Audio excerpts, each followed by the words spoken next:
Okay, members, we're going to be starting in about 30 seconds.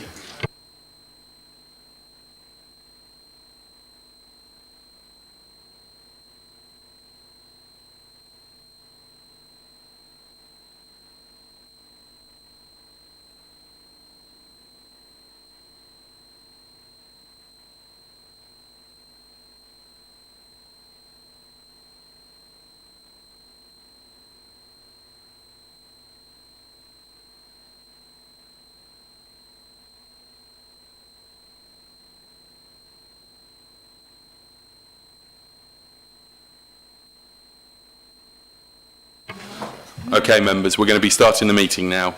So good evening, everybody, and welcome to this meeting of the Governance and Audit Committee.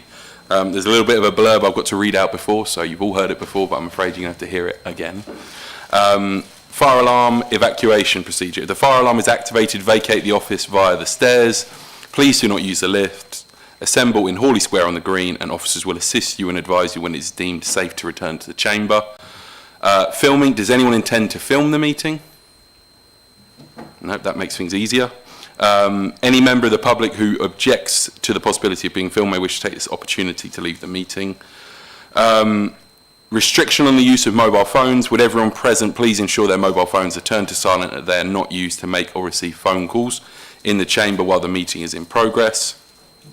Please note this meeting is going to be live streamed for members of the public. It will be recorded and will be subsequently broadcast on the Council's YouTube channel, and I wonder how many hits it's going to get.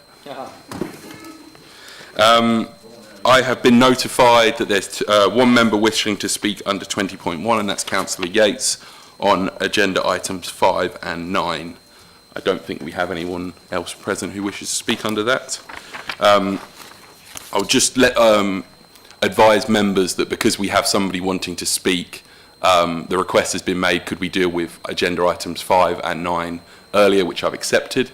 So we are going to be jumping around a bit on the agenda. It will be 1, 2, 3, 5, 9, 4, 6, 7, 8. But stick with me, we'll do it together. It's going to be fine.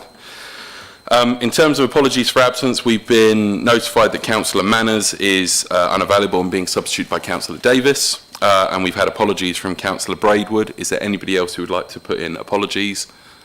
I know that Councillor Packman is coming and just running late, so there's no apologies there. Nope.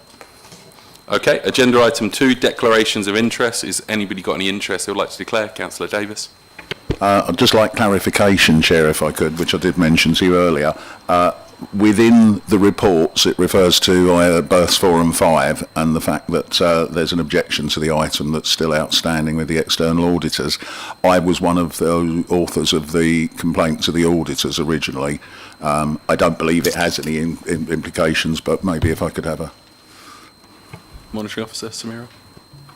As far as I'm concerned, there's no conflict at the moment, but if it comes to a vote, then perhaps at that point you can leave the meeting.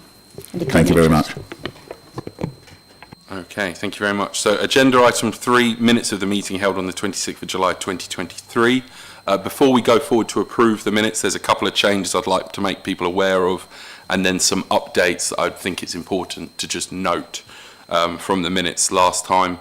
So at the last meeting held on the 26th of July, during item 8, the annual governance statement 2022-23, it was stated that over the 27 complaints received by the Ombudsman, one of the complaints was upheld. The correct number of upheld complaints was 12. I think that was just an error. It was in the report. I think the number was going over 2 pages, if I understand it. And the second one, on item 6 of the minutes, it stated that members requested the head of property to attend a future Governance and Audit Committee to discuss the process of generating income with the Council's leasehold housing stock. However, that should have said Council's portfolio of properties and not just specific to housing. I have some updates for members from actions and things requested from the last meeting, which I will just quickly flick through. If you can, in page 8 of the report, it was requested that Dan Evans attend the meeting as the head of ICT. I can confirm that he has been invited to the next meeting, and that will align with when we're expecting the internal audit report as well for that area. So that is in progress. The matter I've just talked about with the incorrect reference to housing in the minutes, I have met with officers, and we believe that the matter raised around property income is probably a matter for overview and scrutiny. So this is on page 8 as well. The 6th bullet point around requesting that the head of property attend a future meeting to answer questions. If members wish to take that forwards, I believe that that is a question for overview and scrutiny. Next bullet point down, I think there were questions raised around supplier risk, and I can confirm that I have received an email from Matt on this matter. I'm happy to circulate that if people are interested. This is around the potential risk that the council has of suppliers going into liquidation. People want me to circulate that? Is there any interest? I think so. Okay, yeah, so if we can note that down just for that email to be circulated. Stick with me, folks. Page 10, parking. A member further requested a more detailed look at parking at a future meeting, and I can confirm that we have a follow-up audit report from the internal auditors coming to our next meeting, I believe. It says winter 23, I'm assuming that means our December meeting. Yep, thank you. And the final one is on page 12 of the report. There was a discussion about what happens to audit recommendations when a follow-up audit has been completed. Where do those audits go? And one of the suggestions was that we would keep track of those to make sure, even if they're not necessarily a high priority of the council for something like Thanet Lotto, or they're a difficult recommendation that may take time to complete. And we've agreed that there will now be a twice yearly appendix report coming to governance and audit that will cover any of those outstanding recommendations. And I think if I'm correct, we said we'd go back a year or two just to check that there was any that we hadn't missed, and they'll now be included as an appendix, I believe, in the internal auditor's report. Is that correct? On a 6-monthly basis. On a 6-monthly basis, that's correct. So the reason to go through that, and apologies members that this is slowing the meeting down, which probably will be a long one anyway, but I want people to know that things that we discuss and agree are being followed up and that actions are being completed. Okay, so moving on to agenda item, not 4, I'm going to agenda item 5, which is risk management. So I'm going to ask Matt to introduce this, and then I'll be inviting Councillor Yates under 20.1 to speak. Matt. Thank you, Chair. The Council monitors and manages its corporate risks through the Corporate Risk Register. The contents of the report highlight the high priority corporate risks and show the arrangements in place to ensure these risks are monitored and managed appropriately. The Council is dedicated to a proactive methodology on risk management and interdepartmental cooperation on risk strategy to drive and improve and synergy risk model and landscape. Risks have been assessed in respect of a combination of the likelihood of something happening and the impact which arises if it does actually happen. Risk management includes identifying and assessing risks and then responding to them. Risk is unavoidable, and every organisation needs to take action to manage risk in a way which it can justify to a level which is tolerable. The amount of risk which is judged to be tolerable and justifiable is the risk appetite. The primary member oversight on risk is provided by Governance and Audit Committee. Cabinet also has a member risk champion, the leader of the council and portfolio holder for corporate performance and risk, who promotes risk management and its benefits throughout the council. At staff level, the high-level corporate risk register is regularly considered by the corporate management team. Governance and Audit Committee considers changes to the risk register, the reasons for the changes and the actions being taken to mitigate the likelihood and impact of those risks. A view is also taken regarding the extent to which the risk should be tolerated. The high scoring risks are identified at 4.2 of this report, where the score is 12 or above, and from 4.6 in detail, and in Annex 1 where lower risks are identified.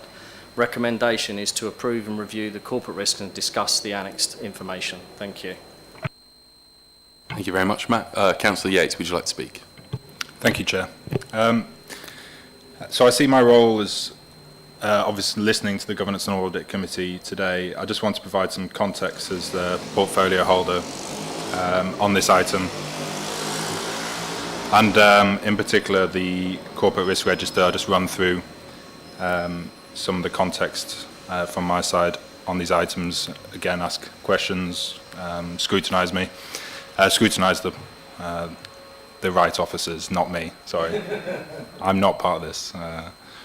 So cybersecurity, there's a future Governance and Audit Committee meeting which will be discussing this further. Homelessness, there's £1.2 million in the budget for the risk of increased spend due to homelessness, and £2.4 million in the capital budget for a future Foy House. I'm happy to say that Foy House just won an award for the work they're doing, so that's great to see. Burst 4 and 5, there's a bigger piece of work being done on the project management framework. The Environment Act, so this keeps getting pushed back and there's no strict timeframes on the Environment Act. I believe it's going to be discussed after the next general election.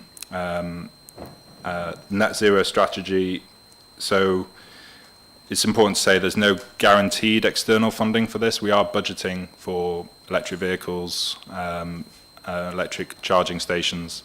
However, and we are going to apply for funds to decarbonise our estate.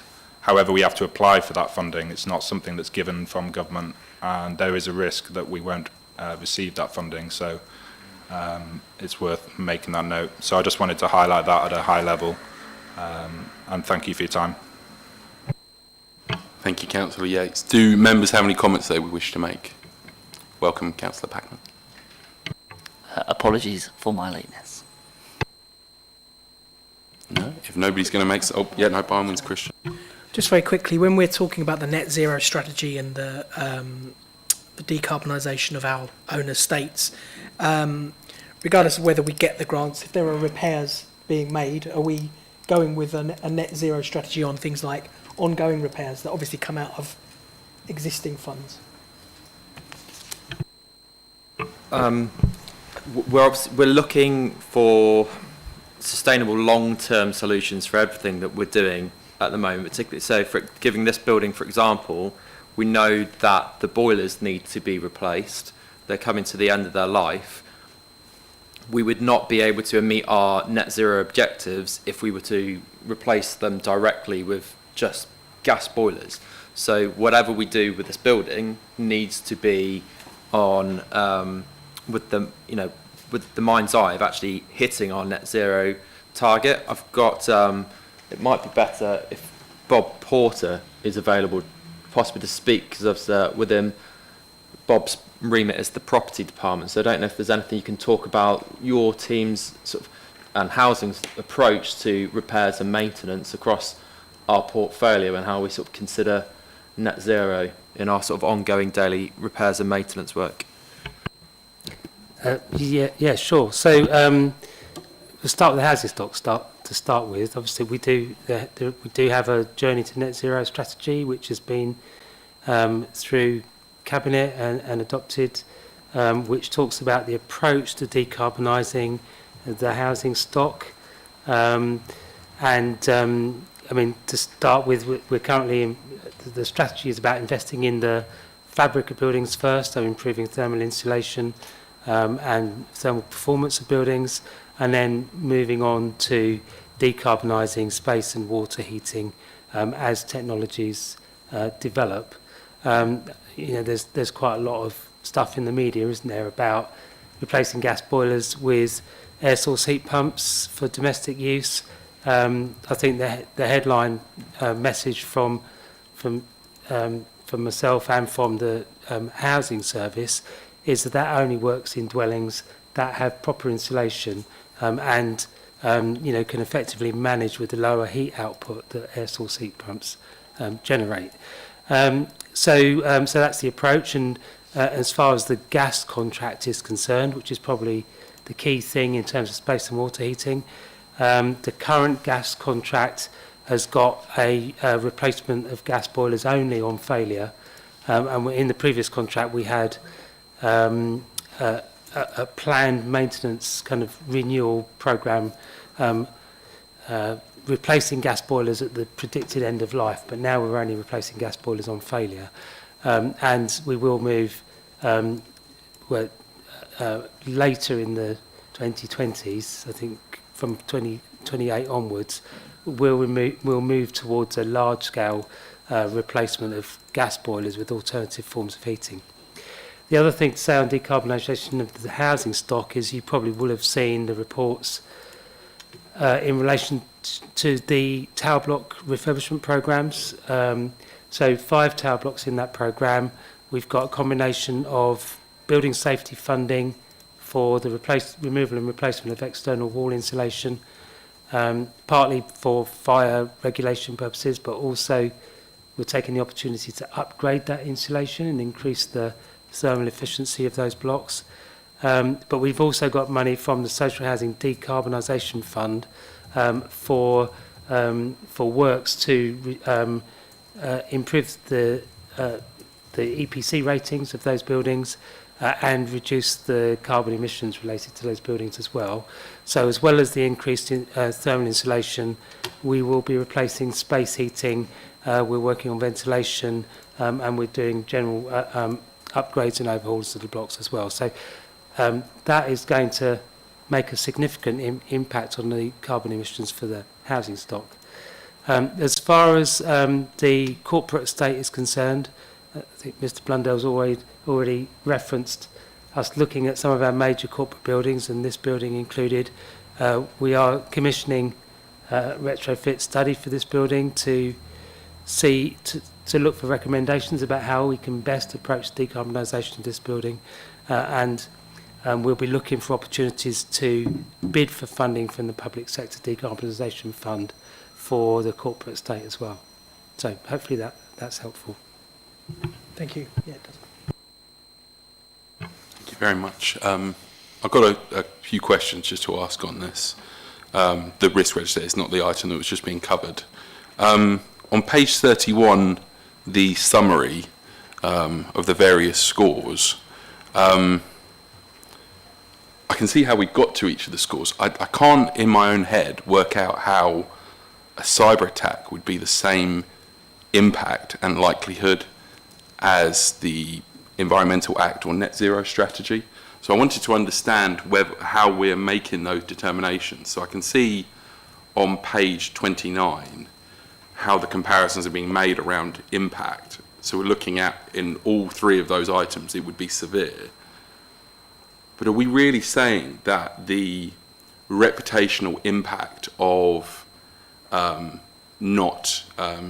regulatory and the compliance impact of not implementing net zero in the correct timescales is the same impact as if the council had a cyber attack that we have seen, or the likes of which we have seen in the sector? Because to me, the impact of that on the ability of the council to deliver its strategic priorities and service delivery and reputation is clearly higher.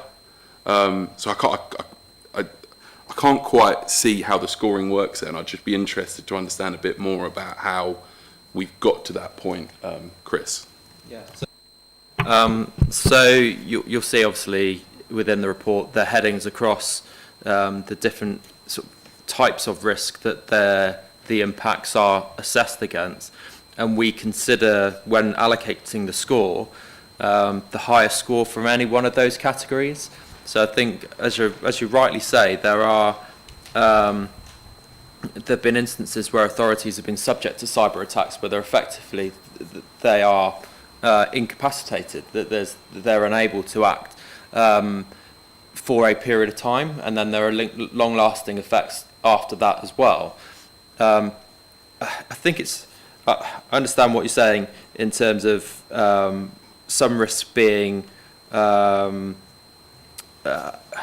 more severe than others, and making that comparison between them, it can be difficult, I think, when they're hitting different categories of risk.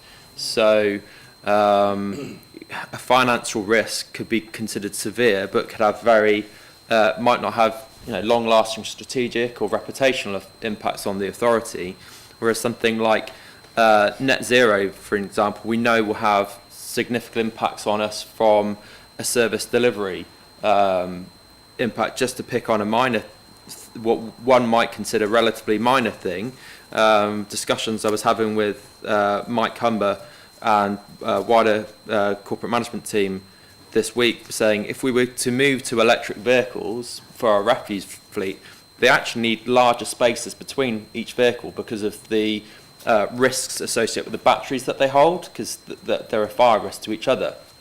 We don't have the capacity within our depot at the moment to house enough vehicles and to accommodate them all within the current footprint of the depot.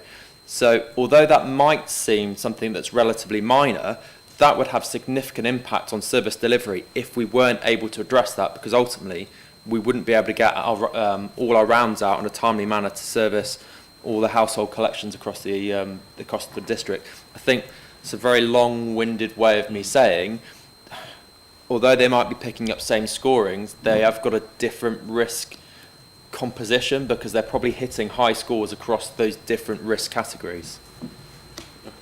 But perhaps something we can discuss outside of this meeting. Understand there might be something, a little bit more colour we can bring to the report in order to present where those high scoring risks are hitting those different types of categories, so it's presented to members that although they've got the same scores, it might be hitting more risks at a high level rather than being in one particular isolated category. Thank you, I appreciate that. And just to, as a bit of a riff off of that, one of the ones that I wanted to understand a bit better, on page 40, we have the emerging risk, or I can't remember the exact language, apologies. Current risk, this one is, sorry, of a major emergency where the impact is a 3. Now, I can understand, because there's a real problem with how organisations deal with high impact, low probability events. It's the reason why most organisations didn't have a pandemic on their risk register, because it's seen as so unlikely. Your risk register can be dominated by these high impact. But I can't see how a major emergency, maybe I'm misunderstanding the terminology behind that, how a major emergency, and it's referencing, the impact of COVID, how that could be anything other than an impact. And particularly when you start to compare that to, the points you've just gone through around, the impact on service levels. I think there's maybe, again, as I said, as you said, and I think I agree with, maybe there is more flavour we can bring to those, but I that's a point that I sort of keep bumping up against, is how something that could impact life, could impact the council in such a severe way, would have a low probability, absolutely, but why has it got a lower impact than some of the other risks that we're seeing on the risk register? I asked the very same question actually when this was presented in front of me. What it's worth bearing in mind is this is the score after mitigation, and because these major emergencies have become quite frequent actually in recent times, we've almost seem to be in a state of permacrisis, that we've got better skilled at responding to these emergencies and have quite detailed emergency response plans. There is Mike Humber's the director that's responsible for emergency planning, so I'm sure he can respond to you with a bit more detail and colour than I can on that one. Yeah, thank you, Chris. As Chris has said, we plan and exercise for emergencies of all sorts of size around the district, and I think, major emergency, that there are some emergencies that are more significant than others. Some last longer than others. Some require mutual aid from other authorities, other organisations, and some are multi-agency, and some are just us.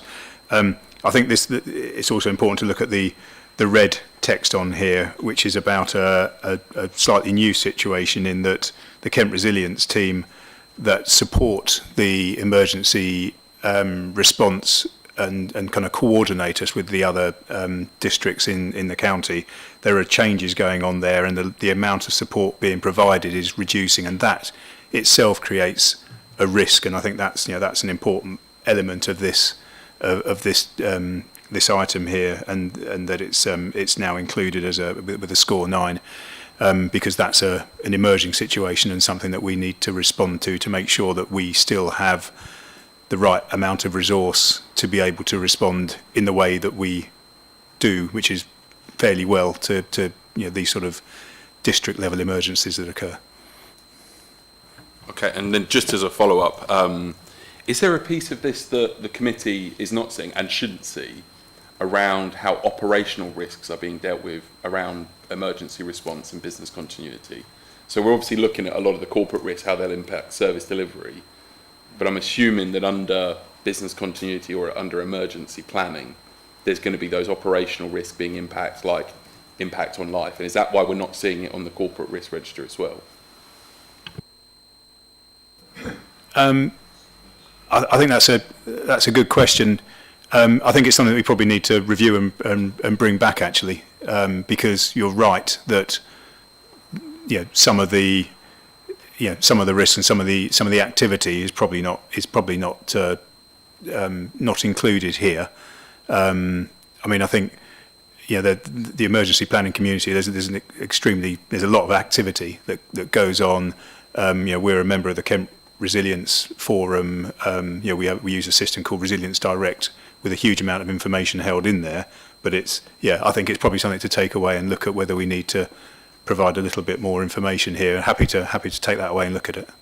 Okay, and it's just out of interest. I don't think we want the risk register to be full of high impact, low probability events. I think this is for our purposes, but just in terms of assurance that process is happening. I know this is going to be picked up. It's not on this calendar of internal audits, but I'm hoping it will be picked up in the future. I think it got delayed from this year's. I'm looking at you, but I apologise. I think, if I remember from the last meeting, it got delayed into the next year. But just with that point around losing that involvement or as much as it was with the Kent Resilience team, I just wonder if that might be something we could look at. Thank you. And then, apologies, another one. I think this has been picked up, but again, I wanted to clarify. We've got no change in the health and safety score, but later in the agenda, the next agenda item 9 actually, we then have a low assurance. I'm assuming that some of the risk is being picked up because we've now created a new risk around first aid, which seemed to be a big chunk of the, I mean, we'll hear from Christine and Simon later.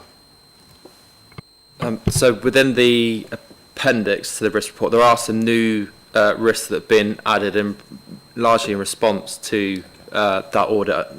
It's probably, don't want to steal Christine and Simon's thunder in terms of that actual update and responding to that, but there has been a detailed management plan that's been produced off the back of that internal audit, and last night's overview and scrutiny approved the health and safety wellbeing policy that will from there now go on to Cabinet to approve. So that's all sort of reflecting the work that we're doing to address the recommendations that have been raised by internal audit, and some of the content on the in the annex reflects those new risks that have presented as part of, as the outcome of part of the audit. Thank you. Really welcome those changes. Thank you. Do any other members have any comments? Yes, Councillor Davis. Thanks, Chair. I'd just like to say how pleased I am to see the resilience regarding cyber attacks, because it's an invisible threat a lot of the time, and obviously when it happens you don't necessarily want to advertise it.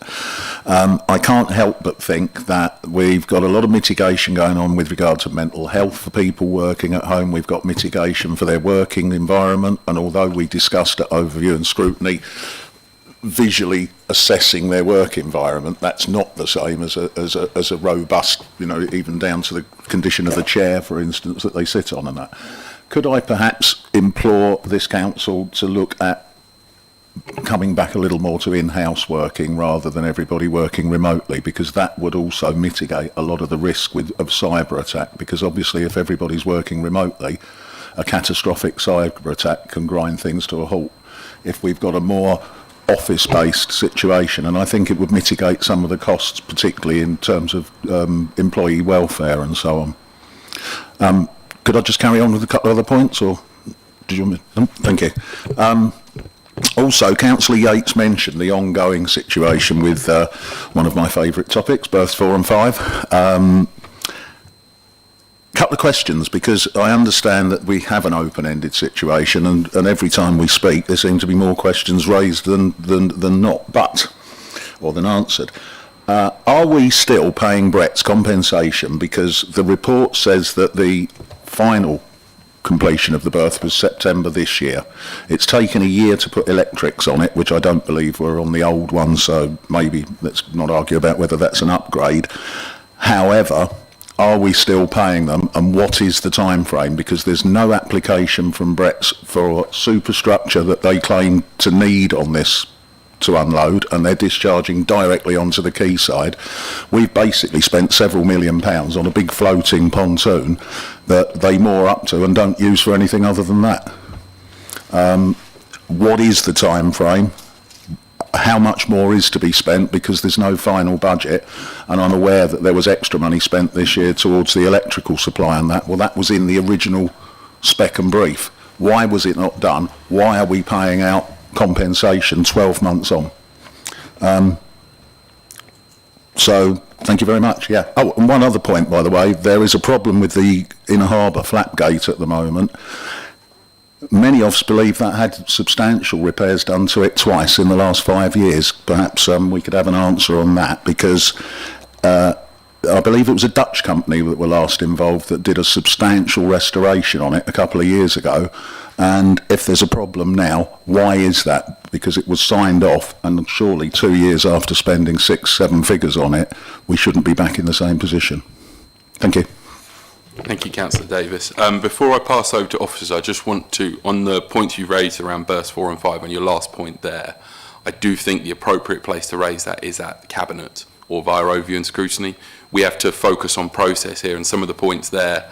That was why I did wonder, and sorry, I know I sometimes digress, but they're obviously all interlinked. Yeah, certainly issues. Some of the questions around bursts 4 and 5 may come up later in the agenda, so you may want to question there. But I don't think it's appropriate for officers to have to answer for maybe political decisions that have been taken. And the appropriate place may be Cabinet or overview. I wasn't talking about the political side, I was talking about the delivery side and why we've had these delays, because again, there was a lot of discussion years ago where the council, we implored them to look at the situation, because it was quite clear that an environmental impact assessment would be needed.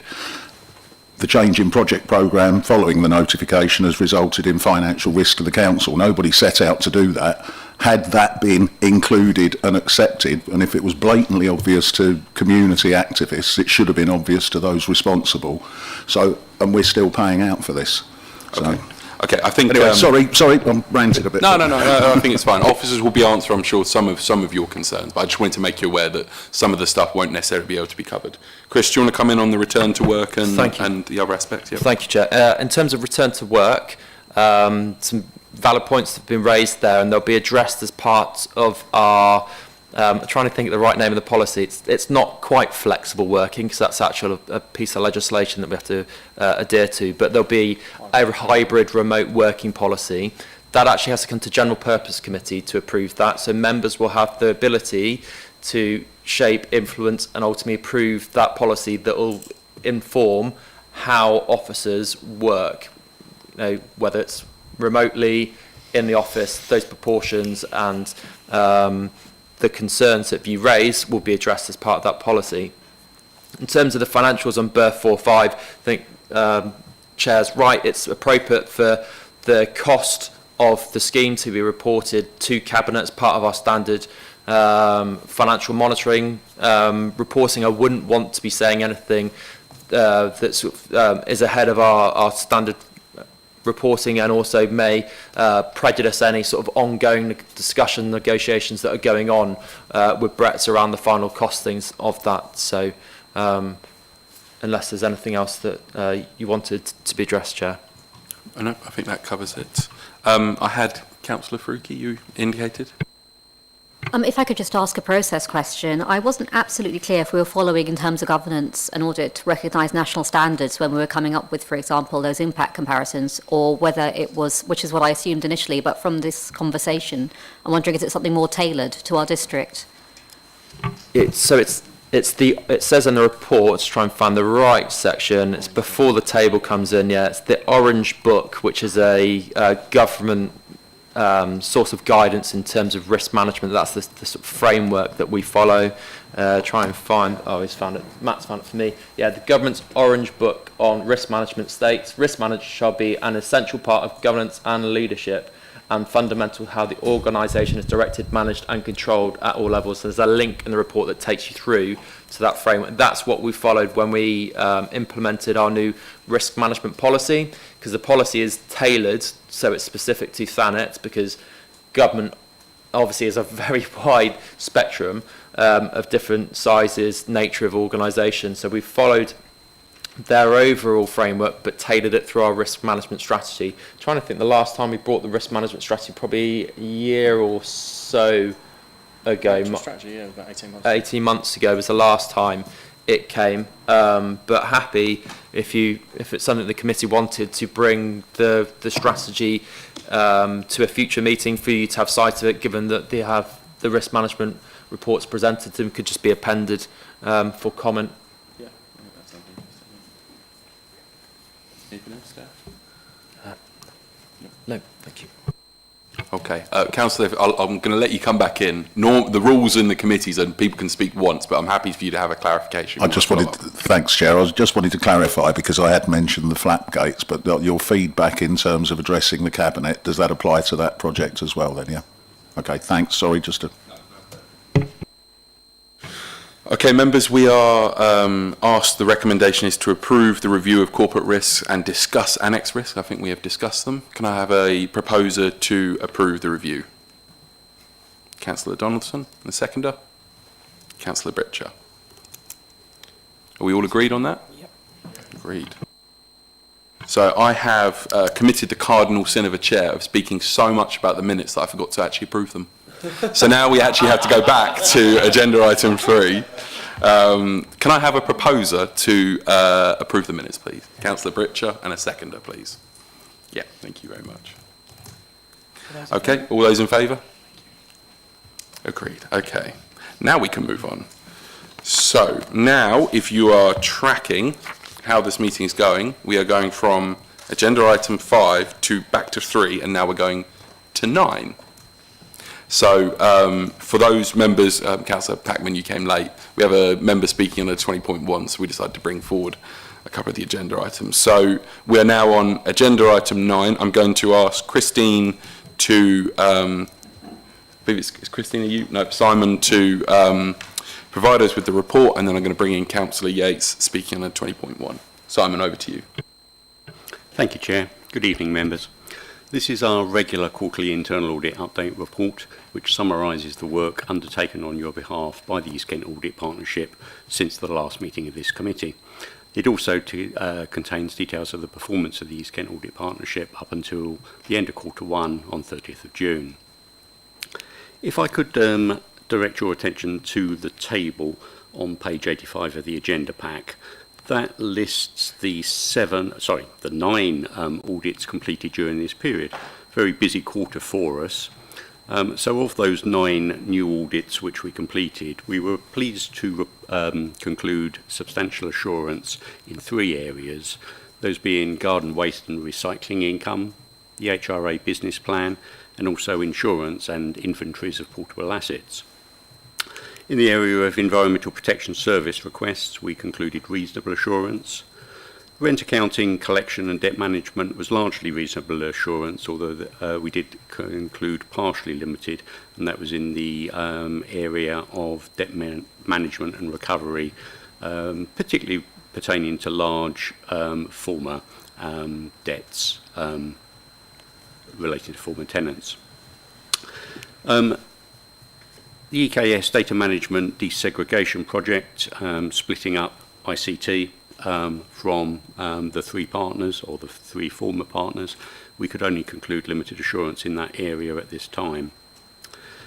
Employee health and safety, a very important area, and has been touched on slightly through the previous agenda item in terms of the risk register.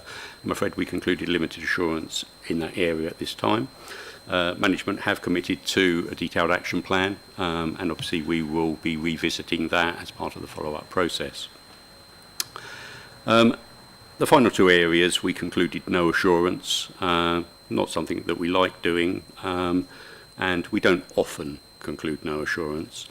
Planned maintenance, contract letting and management, I'm afraid we concluded no assurance in that area, and that was also the case with East Kent Opportunities.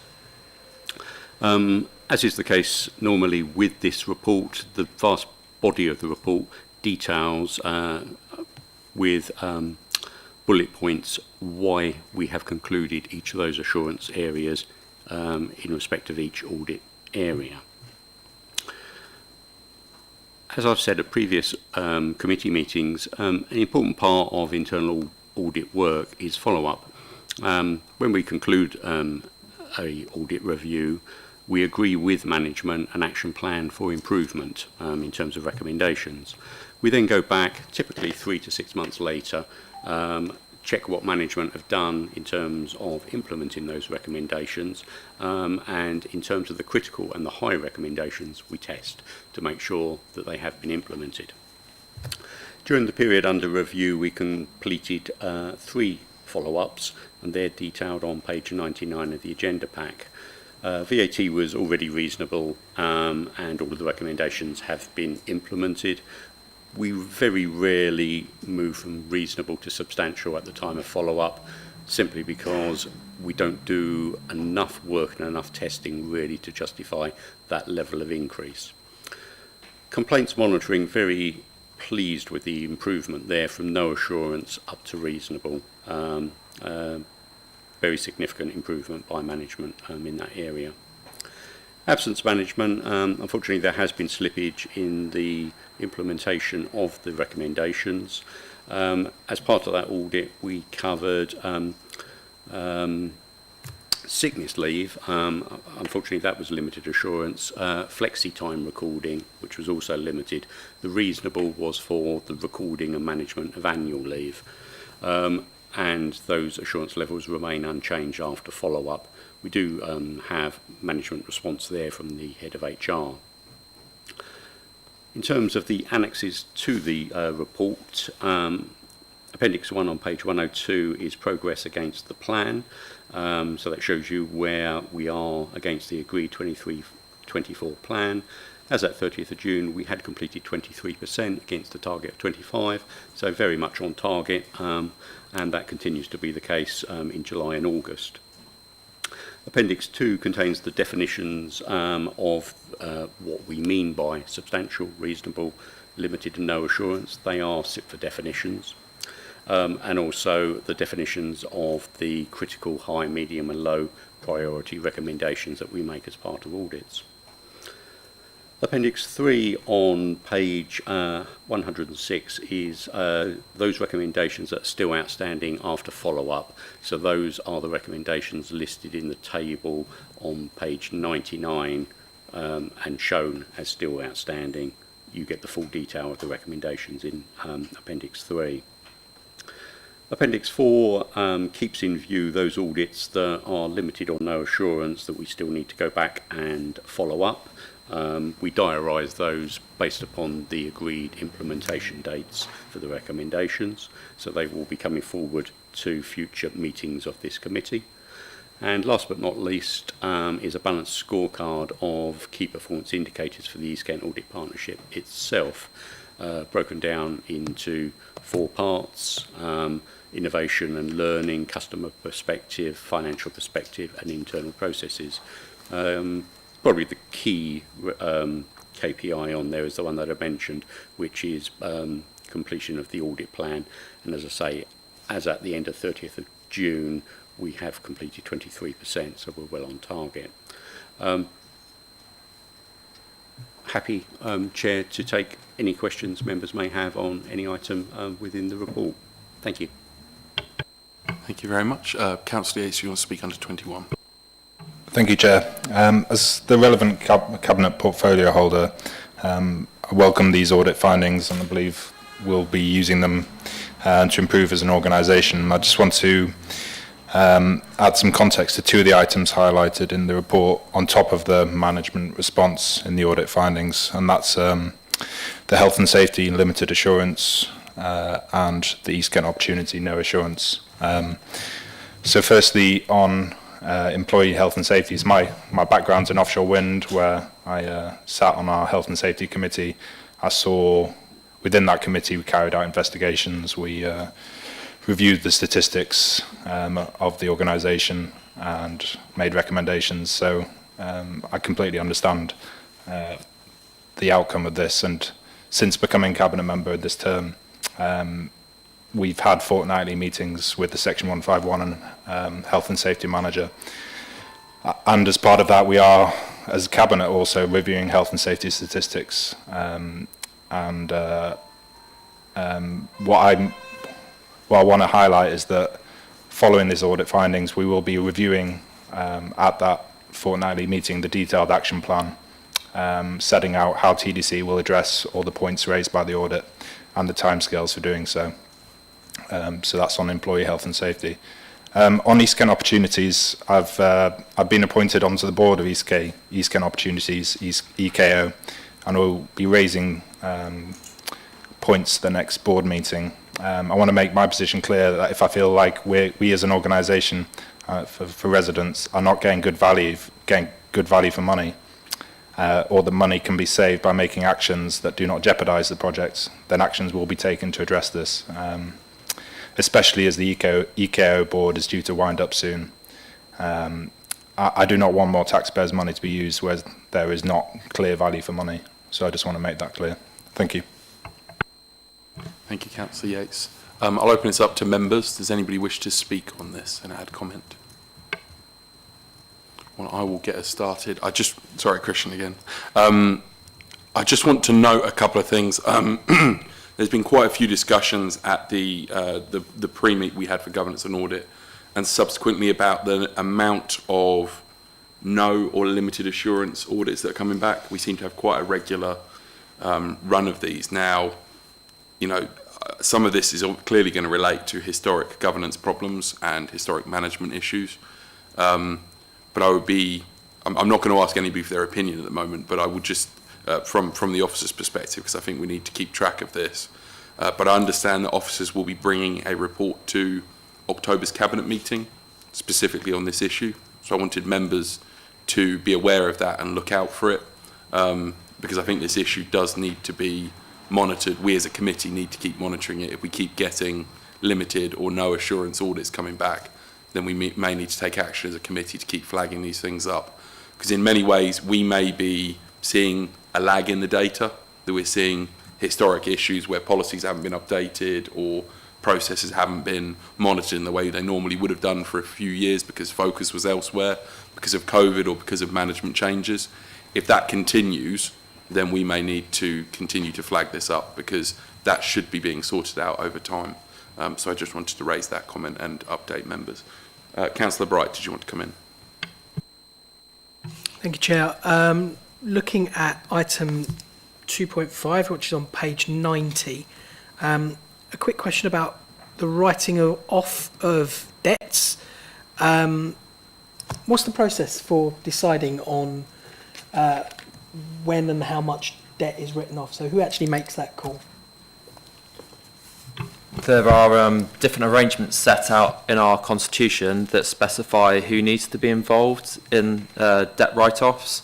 At a certain level, they need to be presented to cabinet. Below that, I can sign them off, and as it says, there have been some instances where the constitution process, having the right person sign them off, hasn't been followed. It's a conversation that I'm arranging to have with Bob and his income management team to make sure that the process going forward is in accordance and aligned with our constitution requirements. But quite often, even when a debt is written off, even across our whole income spectrum, so not just rents, you might be talking about council tax, business rates or other sundry debts. Quite often that's actually just an accounting arrangement where we need to remove that debt from our balance sheet because it's highly unlikely that we're going to receive and recover that income. That doesn't mean that recovery action will stop. So, for example, on council tax, there's a set which is an area that I oversee. There's a set procedure where we set out and send out to residents reminder letters in terms of if they're behind or in arrears on their council tax, to get a couple of reminders letters. Then we send them further communication that effectively notifying them that recovery action will be taken if they don't make a payment by a certain date, with a follow-up reminder after that. And only after that point is a court summons issued to an individual if they've not cleared the debt on their council tax account. Great. I fully understand why we have to write debts off at times. It's the same in all areas of business. I guess where I'm going to with this is the point you raised about fixing the processes, because that's why we're here, right? We're here to make sure that processes are being adhered to, due process is being followed, and we're clear on areas of governance. So if you can give us assurance in future meetings that that's been adhered to and followed, that would be great. Thanks, Matt. Sorry, Matt. Yeah, I mean, I know that it is across large areas of our organisation, as I said, I spoke to in terms of council tax, and there is a process where where the service manager can write off a debt to a certain level, then it comes to me, and then I have to have conversations with Rob, and if it's over a certain level, it goes to Cabinet. So it's not something that I have concerns that is widespread across the organisation. Clearly, there's an instance in relation to rent accounts where there have been some rent bad debts that have been written off that are not in line with sort of our constitution. Doesn't mean necessarily that was the wrong decision, just means it hasn't had the right approvals. And as I said earlier, that's something I'll be speaking with Bob about and his team to make sure that we can just get that tidied up and aligned with policy and procedure across the rest of the organisation. Thank you. Going on now to page 94, around the planned maintenance, contract letting and management, where we've got no assurance. Again, it looks like a process thing. So due process not being followed when it comes to creating contracts. Do you want to talk about that? Because again, I think we need to be really sure here that when we're employing companies or third-party contractors, that we're being absolutely transparent and following due process. Sure. Bob Porter's provided a management response to this, and I'll invite him in a second. Just in terms of this contract in particular, I think it's worth noting some of the individual recommendations and shortcomings in the contract itself, particularly around the clerk of works, were terms that were inherited from East Kent Housing because the contract was let under their terms and conditions. However, there clearly have been some instances where contract management controls haven't been as robust as we need them to be. That was clearly been identified as part of the internal audit, and I know that Bob and his team have been working on an action plan to address those shortcomings. But Bob, if it's okay, I'll invite you in now to speak to that. Yes, thank you. I mean, primarily this audit looked at two contracts, although there were some others considered as well. One of those was the planned external decorations contract, and the other one was the gas servicing and compliance contract. I mean, Mr. Blundell is correct in saying that the structure of the contract for external works is not a structure that we would use now. It was a structure that we'd inherited from East Kent Housing, and the decision to include clerk of works functions within the main contract doesn't seem like a sensible approach, and we certainly wouldn't do that now. And I think actually this audit has taught us quite a lot about how we could go about that. Following the audit, that particular contract had no more works issued on it, and it has now ended because it was due to end in September 23, but no works were issued following the audit because of those shortcomings in the contract structure, and we have commissioned a full remeasure of everything that was done under that contract. There is still some reconciliation to do with the outgoing contractor, but obviously we will pursue that in detail to ensure that it all gets properly reconciled. There's a comment in here about the timescales for procurements. That related specifically to the gas contract. Obviously we could always do with more time in all of these things, but I am pleased to be able to tell you all that that contract was procured in a compliant way on time and mobilised on time. And actually our new gas contractor is performing very well. So we're really pleased with that. We have also let a new contract for compliance works to support us, what we've called technical auditing, effectively. So where our main compliance contractors are undertaking compliance checks and compliance works, a sample of those is now checked by the new technical auditing contractor. So, for example, the gas contractor visits the property and services the boiler and gives us the landlord gas safety record saying everything's fine. We're entirely reliant on that gas engineer for the accuracy of that certificate. So a proportion of those now are checked by a third-party contractor to give us assurance that they've been done properly. We've applied that approach across our other compliance work streams as well. And I think one of the other key things here is about post-inspection of works in these contracts, and we have done quite a lot of work with the planned maintenance team to introduce new post-inspection regimes so that a proportion of jobs are post-inspected. I think they're the headlines. Overall, I think the audit has been really helpful in identifying areas that we can tighten up and improve. As I said at the beginning, it did specifically look at 2 contracts. So, although there are lessons to learn from this across the whole programme, we've also got some examples where I think there was good practice in place as well. So, I think probably the last thing to say is that the action plan, we have had the follow-up audit. We haven't seen the report of that yet, but we've provided all the evidence for the follow-up audit, and a large part of that, the action plan, has been actioned and implemented. Moving the service forward to manage these things more effectively.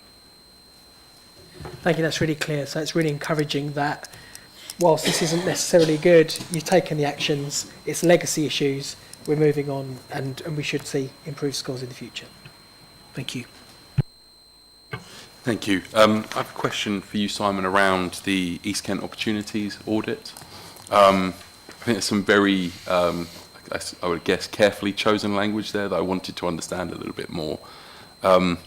So in 2008, it states that the TDC contributed stamp duty value of 4.5 million and cash of 400,000, and then it's estimating or forecasting that TDC, and I'm sure that's not your estimate, could have received total disbursements of around 1.8 million from the land and cash value at 4.5 million in 2008 when it was put into. Can you just expand on that sentence a little bit? Because I didn't fully understand what return Thanet District Council's expected or forecasted to get from that, and whether that's like for like cash for land or whether there's something else. And that word could have received total disbursements. I just wonder, have we refused any? Is that why the word could's there, or is it because it's a forecast?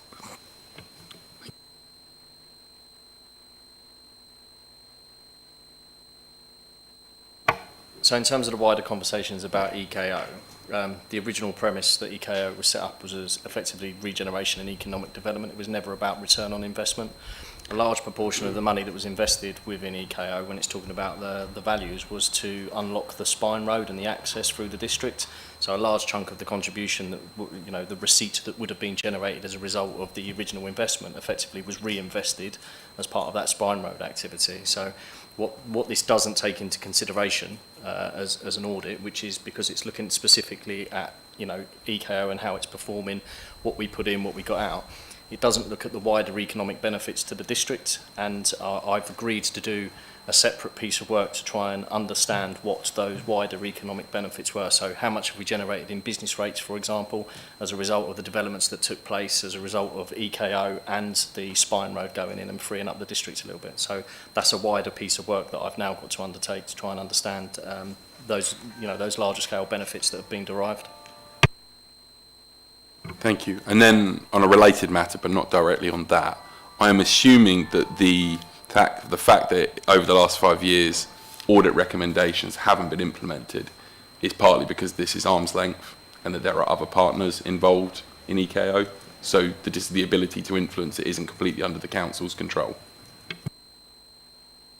Partly, but I think that'll be passing the buck to say that's it in its entirety. Matt is currently a member of the board, which is in a response to a recommendation from ECAP that I shouldn't be a member of the board, which is accepted due to a requirement for me as Section 151 officer to be able to take a more of a arm's length view of EKO. I only sat on the board for 1 or 2 meetings itself. Prior to that, it was attended by the previous chief executive. So I think there's been a lot of internal, and we've seen this as a theme throughout a lot of the reports that you have seen. I can appreciate it must be frustrating for the committee. A lot of the reasons why we have seen limited or no assurance opinions, and there not being consistent implementation of the recommendation, has been because of the high level of turnover of senior management. I would say here it's another instance of when that happened. When I received the internal audit report, and these are conversations I've had with Christine and Simon, they have said we could have issued the same report that we did in 2018, and that for me is a situation where it's an eye roll, an audible eye roll moment, because that shouldn't be happening. And that's something we're making, as from the measures we've been talking about at this committee, to bring more consistent and frequent reports to you in terms of how we're addressing outstanding actions after follow-up, so that they don't just drop off into a black hole, because it's really important that the value that we can get from these internal audit recommendations are harnessed, and we make use of those recommendations. Or if we don't, there's a good reason why, and the committee has sight of that and knowledge and understanding within an acceptable sort of risk tolerance. And we've said around prioritisation, I think mentioned Thanet Lotto, is that acceptable or not? Then there's the opportunity for the committee to consider whether they want to escalate it upwards through to Cabinet or Council. Sorry, that was a bit of a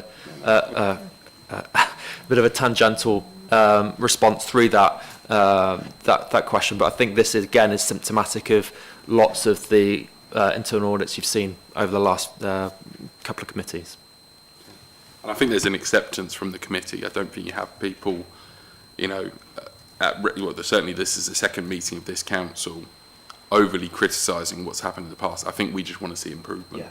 And I think that's where, if recommendations are being flagged up, we would expect at follow-up audits that, management responses are strong on that, and that over time things are being prioritised. So, I think we can draw a line under the issue to say, we'll see.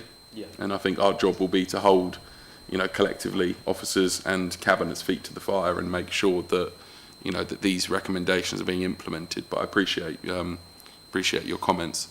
Do any other members want to come in at this point? Yep, Councillor Davis.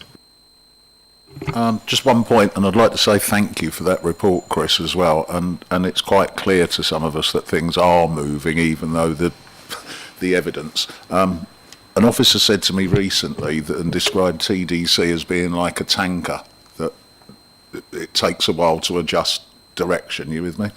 And I think it was a very good analogy. An area of concern is, for example, but I think Bob may have answered it, on page 95, it refers to contractors fitting low-cost, non-direct wired carbon monoxide alarms in every instance. 13 new boiler installations, and there were 13 instances with work paid for but no certification. To me, these flag up things and they need sitting on, because if you or I went out and did a job for someone with and gave them a description and a contract and didn't deliver it, we'd expect to get arrested for fraud. I understand that this may be one or two contracts with a much bigger organisation, but are we right on top of this and auditing them properly? Because I think in circumstances like that, everything they touch for a period should be spot audited. Well, I don't say everything, but they should be subject to spot audits ongoing. Thank you, Councillor Davis. And to reassure you, there will be a follow-up audit. So at the next committee meeting, or maybe the one after that, I'm not sure when, next meeting, we will be given a management response. Did you want to come in at all, Bob? Yeah, I did. So the gas boiler install certification and the hardwired carbon monoxide alarms, they were both legacy issues effectively from East Kent Housing setting that contract up.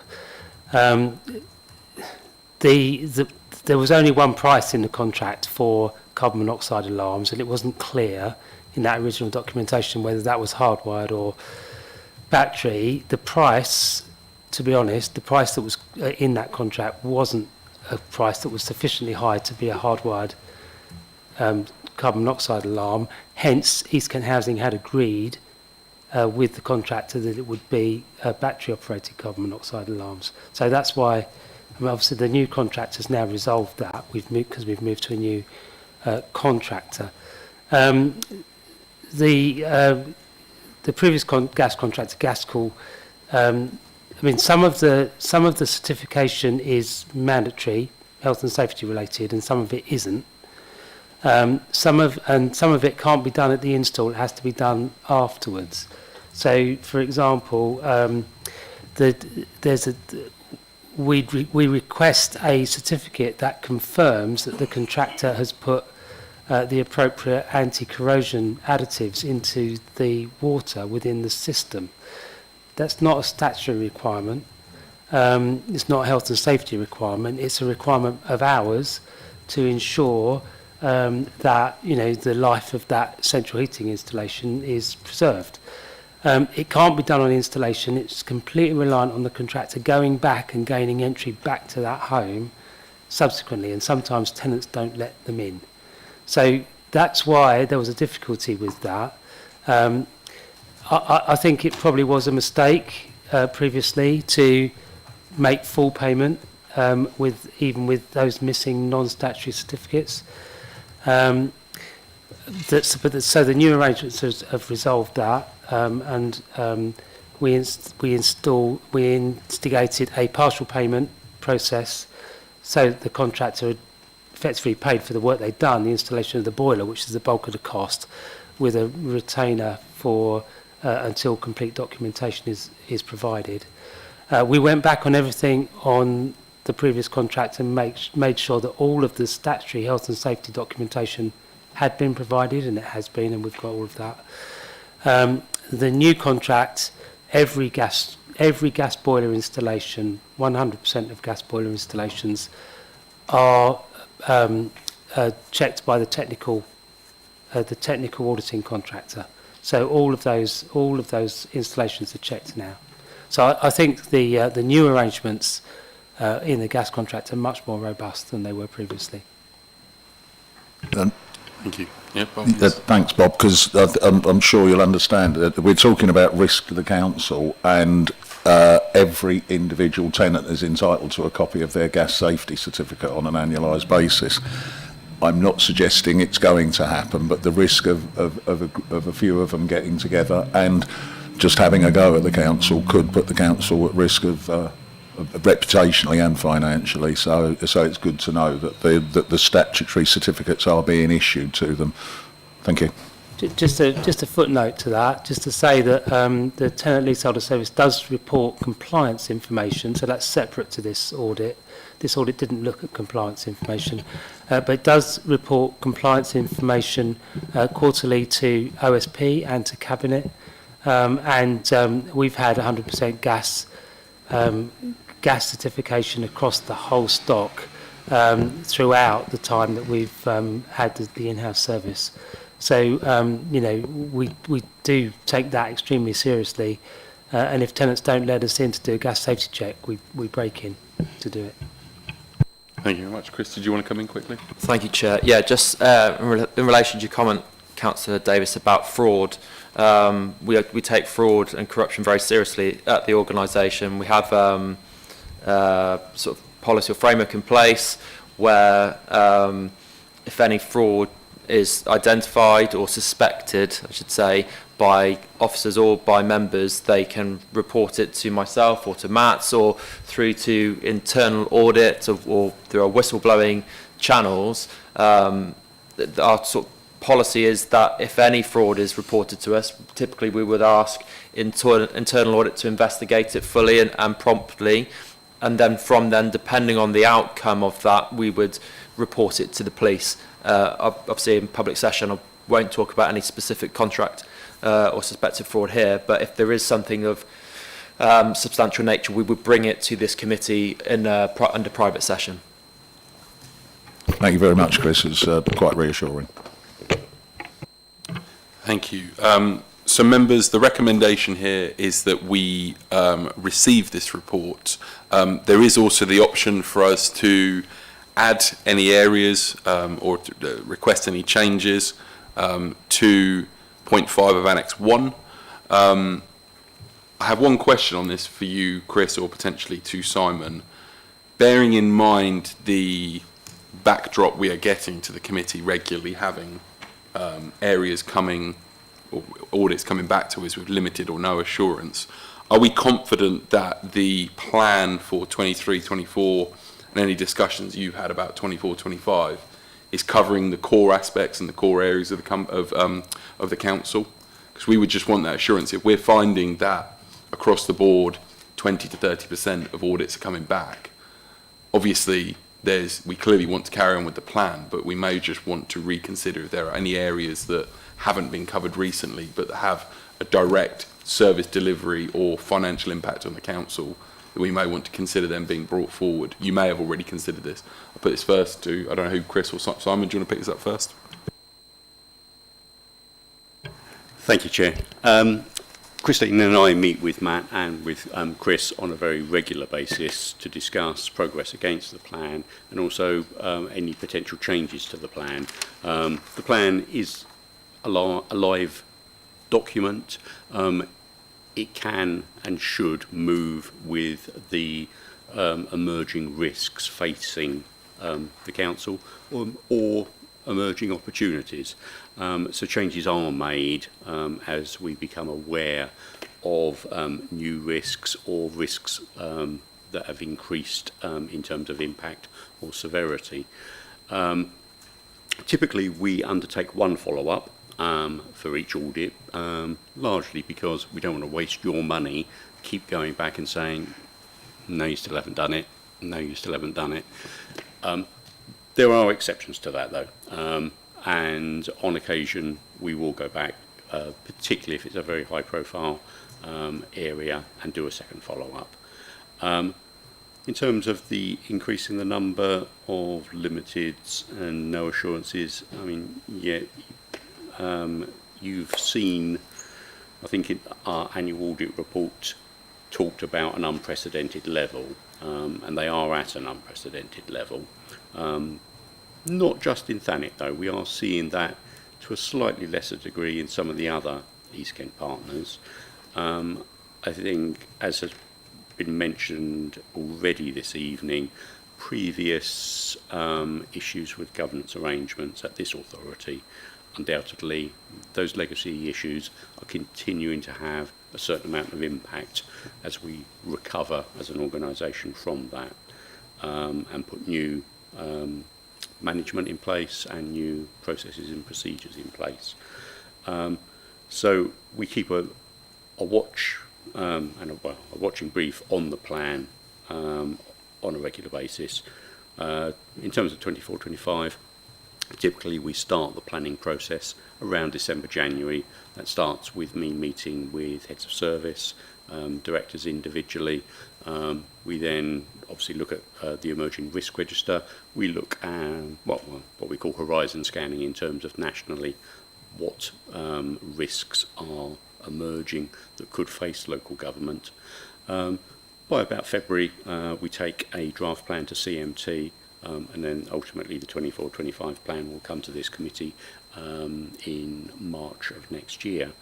And again, it does move the plan. It is changed as things, for example, Christine undertook the work on Birth 4-5, which was an unplanned piece of work. I would say that we never deliver exactly the plan that is delivered in March each year, and quite rightly so, because it moves with the risks. I hope that's helpful. Interesting as a new member to sort of understand that process. And before I put you in, Chris, I think the total number of audits I've looked at in the last year that have come back, limited or no, either even partial, I think was 16. And when you looked at where they were coming from the council, it was across the board, which is why you know it's something more systemic. So, you know, I hope the point is sort of accepted that as we look at the next 18 months of audits, hopefully we're going to be covering a wide breadth of the council and we can see improvement. But just wanted to make sure that's covered. Chris, do you want to add anything? I think Simon's covered that really well, and I think the only other thing to stress is how seriously we are taking this at the corporate management team. We are acutely aware to the issues that internal audit are presented to us and the fundamental need for us to improve the position, as well as the meeting Simon's sort of discussed. We're looking to set up with our corporate management team a subgroup from that. It'll be a board that just looks at governance issues, that will be sort of really focusing on some of the internal audit recommendations, things that come through from external audit as well. So that's something we're looking to set up and constitute within the next month or so, and that'll be meeting on a regular basis. And the body of work that board considers will be potentially producing reports that will be coming, that we will present to this committee as well. Okay. Thank you very much. Okay, members, so we are going to receive this report. Can I have a proposer to receive the report? Councillor Davis, seconding. Councillor Britcher. Everybody agreed that we have received the report? That's good. So we are now moving back to agenda item 4. So agenda item 4 is Q1 review 23-24 Treasury Management and Annual Investment Strategy. I'm going to pass over to Chris. Thank you. Matt just had to mention in my ear, you, because I've forgotten I was introducing this item.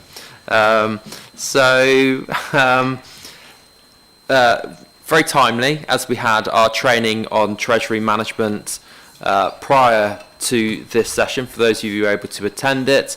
As the trainer, Janine, set out, it's now a requirement for us to report on a quarterly basis our Treasury Management activity. So this is one of those quarterly reports. So it's setting out the position in the first 3 months of this financial year up to the end of June.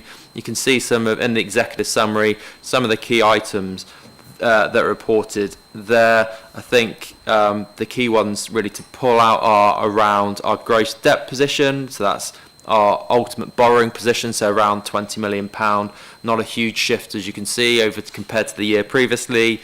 And our underlying need to borrow to finance our capital programme is estimated to be about £60 million by the end of the financial year. So you can see that's quite a sizable sum, but that we won't be, as you can see, £20 million is below that figure, quite considerably below that. So we're using our investment balances instead of taking on external debt, which is a prudent thing to be doing at the moment, given how high interest rates at the moment are. We wouldn't be wanting to take debt on right at this moment of time. If anything, we'll be looking to use our own cash balances for as much as possible, and then, as we all hope, interest rates, unless you're a net saver yourself, hopes the interest rates start. I say this as a mortgage holder, hoping to see interest rates drop before I need to remortgage myself.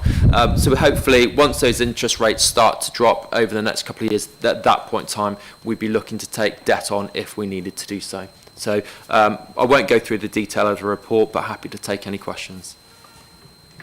Thank you very much. I'm going to start off, and other members may have questions.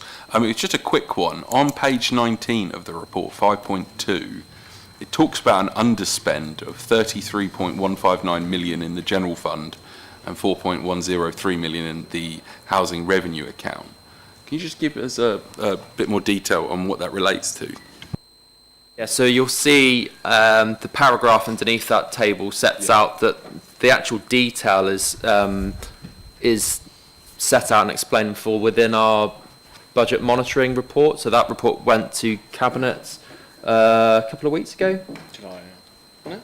Oh no. No, quarter one. Yeah. 2 weeks ago. 2 weeks ago, it went to Cabinet. So that's got the full detail headlines from that. I think it's fair to say a lot of it's down to what I would say, sorry if this is finance jargon, incorrect profiling, which really means we put the budgets in the wrong place to start with. And those budgets have needed to be slipped into later years. So we've loaded a lot of the budgets up front, because capital budgets tend to span a number of years. So if we take the Levelling Up or Margate Town Deal projects, for example, a lot of the budgets were put early on in the programme, so in 23, 24, but now we know that activity and the actual spending is going to happen in later years. So the budgets were, I would say, incorrectly profiled and loaded towards the beginning of the programmes, when actually we know in reality they're going to be delivered more latterly. And I think there's a similar, Matt can probably tell you more because he's closer to this than I am, there's a similar sort of position in the HRA where some of their schemes actually need to be slipped into later years as well. Matt, is there anything more you can add to that? No, not really. It's exactly that. They just need reprofiling. So the actual budget monitoring report that's taken has effectively represented what the new profiles will look like. So next time you get an update in relation to Treasury management, the revised budget position will move down, and therefore the underspend will be more realistic of where we are in terms of that new profile. So you don't keep getting back 50 million underspend, 50 million underspend. It will show that it's been moved into an appropriate year, so that slippage takes place, and you see a more representative position in relation to where we are with both General Fund and HRA. Just to add to that, sorry, we're going to come back in. You're probably thinking, why didn't you get the budgets right in the first place? I think just talking to some of the stuff around the regen projects in particular, we didn't have enough detailed information when we set the budgets for those schemes, so they were put towards the start in case we needed to spend them. Once we got more information back from our cost consultants, then we've reprofiled the budgets to reflect what the improved information that we've got from them. Okay, so yeah, that helps with the explanation. Obviously, it's still large amounts, but in the greater scheme of things, with the reserves moving, it can be seen there. The question, I just wondered whether there was any link to the expected delay in rate reviews, and whether there was any relationship with that amount of money, because I know that there was been discussions about when that money could be realised, and the monies that we've been holding on to just in case. Whether that's related to that at all. There's no relationship? No. No. All right. Okay, thank you very much. Do any other members have questions or comments on this agenda item? Nope. Okay. There you go. The training was so good that everyone understands it completely. So the recommendation is that the Governance and Audit Committee notes and makes comments as appropriate, which I've done, this report. Are we happy to note this report? Can I have a proposer? Yep. Yeah. Councillor Donaldson, seconder. Councillor Davis. Are members agreed? Yep. There we go. On to agenda item 6, indicative external audit plan 21-22 to 22-23, and this is over to Matt. Yeah, the good thing about this one is I'll do a brief introduction and hand it off on someone else. This report is effectively covering the external audit plan for 21-22 and 22-23, and has been developed by our appointed auditor, which is Grant Thornton, and Nick is in attendance tonight to talk us through the report. Thanks, Matt. So I'll just briefly run you through the report, and then if you've got any questions, I'm happy to take them. So this is our indicative audit plan for both years. The reason that it's called an indicative audit plan is that the 2021 accounts we're hoping to sign tomorrow. Until we've signed those, we have further procedures that we need to do to finalise our audit plan. However, our expectation is that this indicative audit plan will effectively then be finalised and there won't be any significant changes to it. The audit is scheduled to take place in October. The slightly unusual thing that is happening in this situation is that we're looking to bring forward the 22-23 procedures and get the audit team to work across both years with a focus of getting 21-22 done first, but also bringing forward some of that 22-23 work, especially in areas, for example, if we're testing debtors. If we look at 22-23's debtors, if a debtor's no longer there, we can see it's been repaid. It will obviously help us do the testing there. So we're looking to try and bring forward some efficiencies in terms of our audit process for 22-23, with the aim of then trying to catch up the external audits of the financial statements, and that work will begin in October. The audit plan sets out our approach to materiality. So when we give an audit opinion, we don't say that it's correct to £1, we say it's correct to within a material amount, and the reason for that is basically the fact that reports need to be provided in a timely manner, and you want a suitable level of assurance to your accounts. So the materiality that we're expecting to have would be around 2.7 million, and that's based on previous financial statements. But we will reassess that when we get the final statements of accounts. In terms of our risk-based approach to audit, we identify significant risks, and these are the areas we think are most likely to have material misstatements in them. And in terms of local authority accounts, there are some very big numbers in the accounts, and the very large numbers tend to be in pension liabilities and property valuations. So the council has HR council dwellings, which have got a very high valuation, other land and buildings with a high valuation, and also investment properties. So all of those areas are key areas of audit attention, especially as property valuations are more complex and variable to market conditions.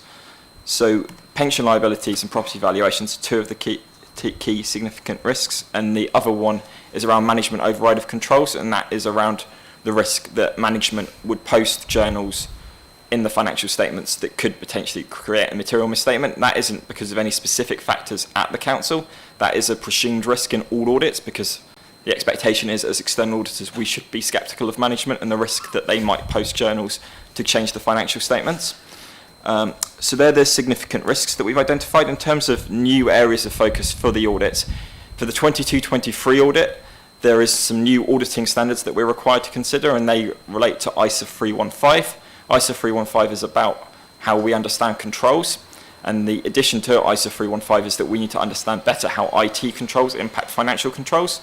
So we talked about sort of cyber security, so it won't be so much focused around that, but it is understanding how IT controls feed into the key financial statement controls and assessing those risks. So we will do a more detailed piece of work this year on that.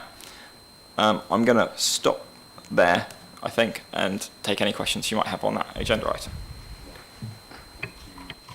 Thank you very much. Yes, Chris, by all means, come in. Question. Yes, not a question for Nick. It's just it's just a little bit more, just a detail around. So Nick mentioned the materiality limit. I appreciate that probably sounds like a really high number when you think about £2 million. It is, but what they're looking there, is there something fundamentally wrong with our accounts? Is there something that we've presented that you would be going, hang on a minute, this is really bad? If you look at, trying to find the right page, 13 of their report, they also have something called triviality, which is £135,000. That might sound still relatively high, but what they're saying is anything below that they'll consider trivial, anything above that but below materiality, so between over 135 but less than 2 million, they'll still report to the committee if they find something they're saying a misstatement effectively they think is wrong in the accounts. They'll report it, but they won't require us, myself and Matt, to change the accounts without affecting their opinion. So they won't say the accounts are wrong, they'll say we didn't like this, you should have done that, and they'll still report that to you. Okay, no, I appreciate that. I was going to raise the fact that trivial amount being set at 135,000. Yeah, good position to be in, I guess. Are there any comments or questions from members? No. Okay, we are down to note this report. So can I have a proposer that we note this report, please? Councillor Pope. And a seconder? Councillor Bridge. Thank you very much. And members agreed? Thank you very much. So moving on to agenda item 7, audit progress, report and sector update. To you, Matt. And I'm going to do the same thing again. The audit progress report and sector update is effectively provided by Grant Thornton to give us a view of where we are and what they can do to support us moving forward. So I'll hand over to Nick Hallowell so he can talk us through the report. Thank you. Thanks, Matt. So this report sets out 2 key areas. So firstly, it's providing an update around the audit market within local government accounts. And then secondly, it's some key sector updates and papers that we think are useful to this committee. So firstly, around the state of the external audit market, as we've discussed at the previous committee and probably ones before that, there is an audit backlog in local government audits. And this paper effectively sets out a number of reports that have been commissioned by ourselves and by other people within the sector around why that is the case. From our perspective, I think there's 3 key areas around why this has happened. 1, regulator focus around sort of the key areas and the significant risks I mentioned, which are very big values in the accounts. And then if you then focus on those areas in a large amount of work, there is an awful lot of work you can do on pension liabilities and valuations, but whether or not that's adding the value to the council taxpayer in terms of giving that assurance is sort of a question mark. And that's something that is being looked at the moment, and there are considerations around whether or not the code will get changed around that issue. The second one is around local audit capacity and the capacity within the market and the UK workforce, and that's not just an issue in the audit sector but nationally in terms of the national workforce. And then that same issue also applies to local authorities, that where there is also again a pressure in terms of workforce in those areas. So they're sort of the issues that we've got. In terms of what's happening, there are quite significant plans that are sort of being discussed in terms of what will happen. In terms of those discussions, they are still going on with the Secretary of State. The proposals that we have heard to date involve potentially there being a backstop date, and the idea around that would be that there's a backstop date put in, and if audits are not completed by that date, a disclaimer opinion would be issued. One of the key reasons that is being pushed for, especially in this year, is because there's the new PSAA contract, and effectively they want the auditors to start that contract on time, because if they're awarding contracts to a new auditor and the auditor's changing, then they want effectively that auditor to be able to start doing the work. So in terms of that, I think from our perspective, it's good the fact that something is changing. We don't want to issue any disclaimer opinions, and we are working hard at Thanet District Council to make sure that does not happen in this instance. But we also are pleased that there is movements within the market in terms of having a plan to deal with the backlog of the audits, as well as having plans to potentially change some of the elements of the code that are causing delays in the audit market. Then on page 77 of the pack, we have a page around the procurement and contract management, and this is sort of looking at the key areas of focus around what good looks like in terms of procurement strategies, and this is really just for members to note and consider in terms of whether or not and there's anything the council can take forward on this. Slide 78 looks at the movements in the pension liabilities and local government pension schemes. There have been significant improvements in terms of that, and the report notes that assets have the 31st of March 2022 had rose by 28%, and this is having some benefit for councils in terms of, I suppose, treasury management, in the fact that there is expected to be lower payments required on the pension liability going forwards. And then slide 79 looks at future sustainability reporting and what might happen in that area.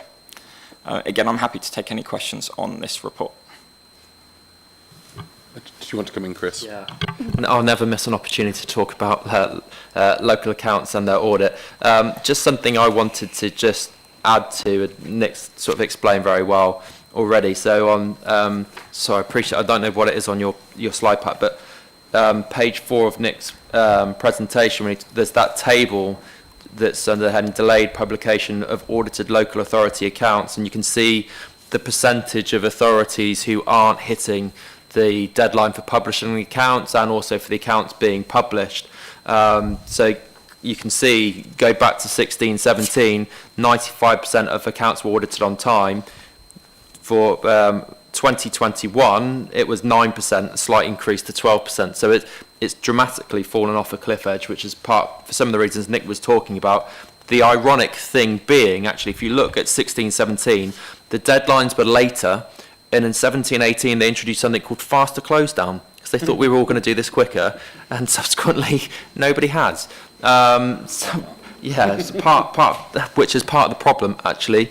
But very grateful for the work of Nick and his team. I know they've worked really hard, actually, to get the backlog addressed. There have been some specific issues relating to Thanet in relation to, again, legacy issues related to the previous corporate management team, why they couldn't progress with the previous, the audit of the 2021 accounts that are on the next agenda item, because of those issues that were going on authority. Effectively, they couldn't say whether the accounts were true or fair. Now that we've got that out of the way, we feel like we've got a really good plan in place, as Nick said, dealing with 21-22 and 22-23 at the same time. We're then hopeful that we'll be able to get 23-24, get my years right, this year's accounts done in accordance with the statutory deadline. So we've got a plan in place. So this time next year, I hope we'll be able to say we are one of the authorities that will have their accounts published and audited on time. Thank you. And yeah, I'll add a comment, and then I've just got a quick question. The comment is, this is obviously, this delay with COVID came at a very bad time for Thanet, because at the same time we had serious governance issues. So as well as us having a delay across the sector, which has delayed information coming through to us, there's obviously issues in the background, and we certainly don't want to have any sort of classification or language given on our accounts beyond that, that they have been effectively audited. The question I had was, you mentioned they may be putting a backstop in as a date, and looking at your report, it seems to suggest year end. Has there been any discussion of a specific date at this date? There has been discussions, but they've not finalised what it is, so I don't really want to say. But our expectation is that one of the dates will be 31st of March 2024. The thing that is unclear is which years that's going to apply to. Because there are audits where there are audits where 18-19 isn't signed, and even 2017-18 isn't signed. So it's about which years they want that 31st of March date to cover.